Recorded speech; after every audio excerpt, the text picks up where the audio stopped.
Kipchumba Murkomen, you are incompetent. Haujui kazi unafanya hapo hivyo. I even blame the person who employed you more than yourself. So right now, Afande Deno ameshikwa. Everyone knows Afande Deno. He's a good person, he's a good cop.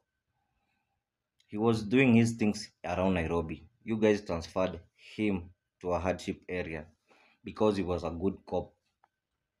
Right now, you have arrested him. I've been arrested twice since the year started. I've spent a total of 10 days inside police cells just because of you. Just because you are using the police service vile wewe unataka. You are telling them to kill people. That power that you have is not permanent. And I'm calling upon the International Criminal Court to investigate this person. You're not above the law. Kenya siyo yako. That you can just speak the way you want because umekaa hapo uko na hizo power. You are calling for the release of Afande Deno. Yeah. The same thing you did to me is the same thing you're going to do to Afande Deno. The same thing you did to Samido is the same thing you're going to do to the police who are speaking against police brutality.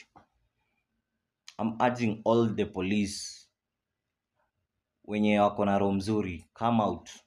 Call out this person. How can he instruct you to kill people? And one of the things that I know that have happened in Kikuyu, do I live in Kikuyu, I'm very sure hizo guns hazijapotea. They just want to create a narrative, a story.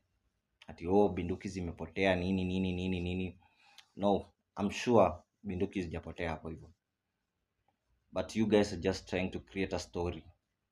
I'm like, Wakenya mnaweza kuwa even shocked, like these people wanaweza kuwa ni the same people who burnt the court just for them to create a story.